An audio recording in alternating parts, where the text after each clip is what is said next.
Hey guys, this is Drew over at Rev Hiker Outdoors, and I wanted to do a short video and just tell you guys about the knives and tools that I bring into the backcountry with me, whether I'm hiking or whether I'm going out and practicing bushcraft or whatever I'm doing. When I'm outside, these are the two things that I have with me. First one I'll go over is my Leatherman.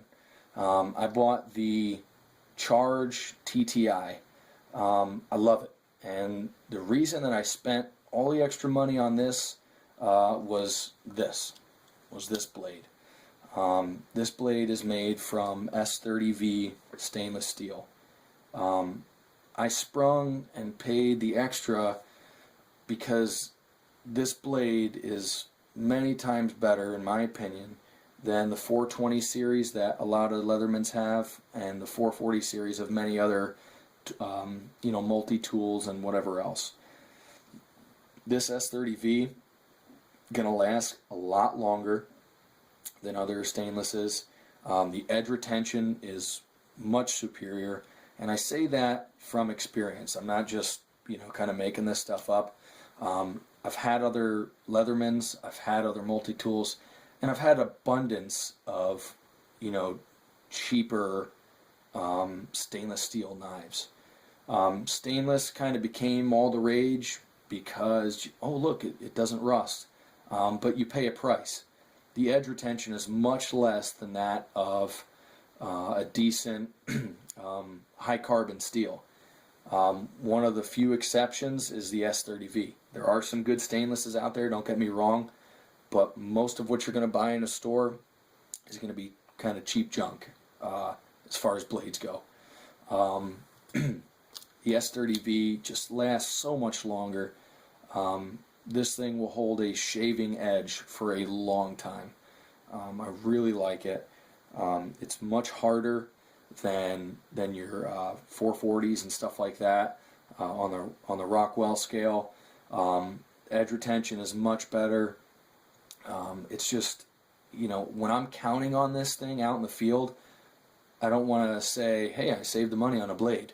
You know what I mean? Like, I'm totally fine spending the extra money for an excellent tool. And this thing won't let you down. Way better than other stainlesses. One of the very few stainlesses that I'll actually carry just because of the edge retention.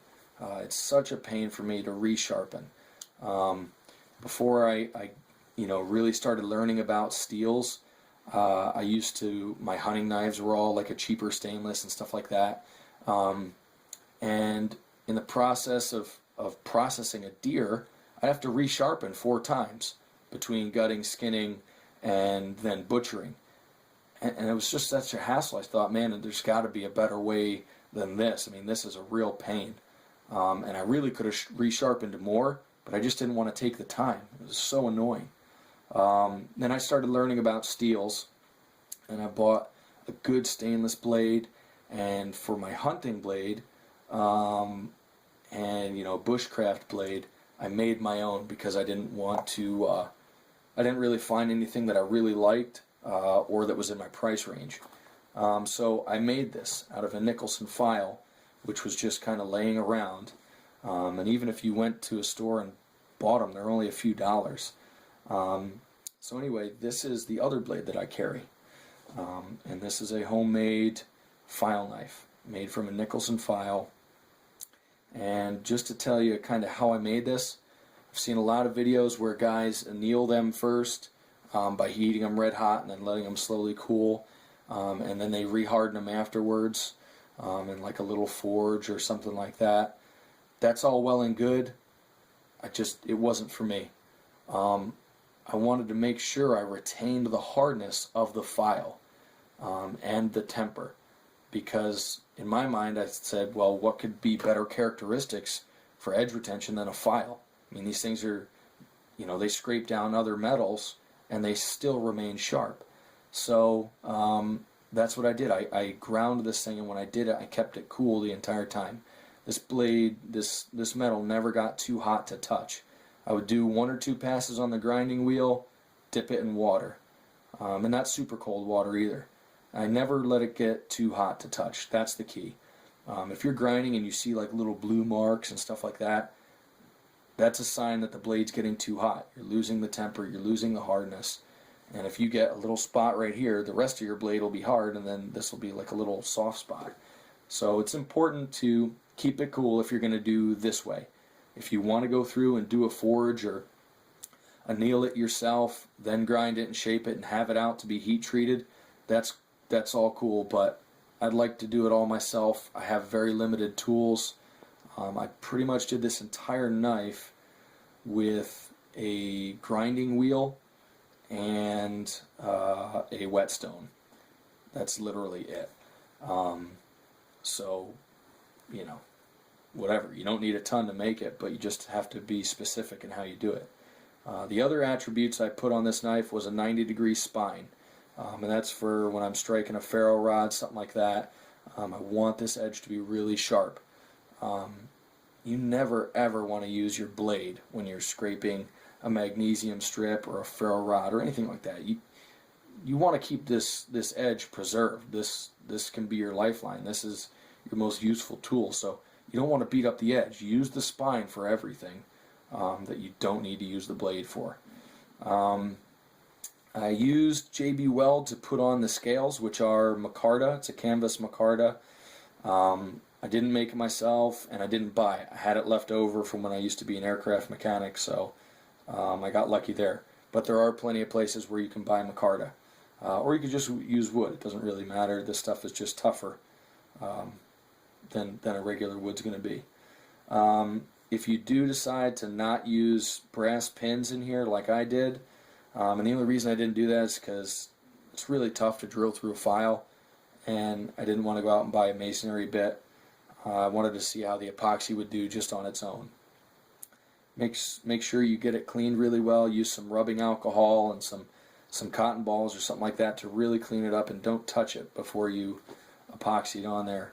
I also roughened up this a little bit, and inside the micarta handles, I just took a drill bit and kind of went through and made a bunch of small, shallow pockets just to give extra surface area for the epoxy to bite. I don't think I'm really going to have a problem with it. This here is when I first tried to drill through.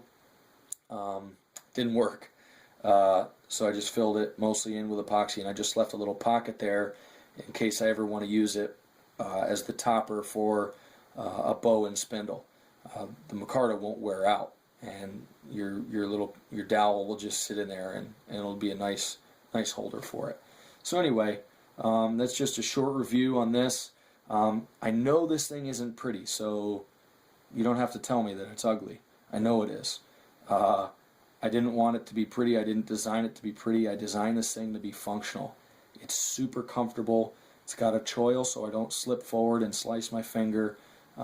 These are flared out for the same reason. If I'm using it like this when I'm skinning game, I don't like jimping. It's uncomfortable, so I didn't put any jimping in here. I just don't find the need for it. I left this rough. I didn't polish it nice and smooth because I wanted that extra grip. When I'm processing game, you know, your hands can get bloody and wet or whatever if there's snow on the ground, so I don't want to slip on this. I don't want the handle to be slippery, whether I'm making a feather stick or whatever I'm doing. So I just left everything rough, and I didn't grind this, and I didn't polish it all super smooth. I just want it to be ridiculously sharp and comfortable in the hand. That was the requirements when I made this, and I wanted it to be tough. So that's how I made it. As far as the sheath goes, if you're wondering about this, I robbed this off of some cheapo knife that I had. Maybe someone gave it to me, I can't remember. But it was like a cheapy Walmart knife that someone got me. And this, it was like, I think it was a Remington brand. But anyway, I took the sheath off of it, and this thing just fits nice in there, and it just has pretty good retention. It wiggles a little bit, but it won't go past there. And then I just put one of those paracord bracelets on there, and I unclip it and just hook it onto my belt loop. So it's nice, convenient to carry. And so that's it. this is exactly what I carry with me when I go into the bush. Every day as I'm just walking around or at work or whatever I'm doing, I always have my Leatherman with me. This thing's awesome. I use it every day, literally every single day, multiple times. This thing's awesome. This thing's awesome. I would encourage you guys, if you have the time and some simple tools, try to make one of these. And there's a lot of really good guys that'll show you how to make a knife. But just draw it out, figure out what you want to do, and go after it. They're not that hard to do. Just make sure you keep it cool if you want to do it the way I did it. But I love handmade gear. I've made my own backpacks. I've made some other stuff, and there's just kind of this cool satisfaction that you have using stuff that you built with your own two hands. I just think it's kind of cool.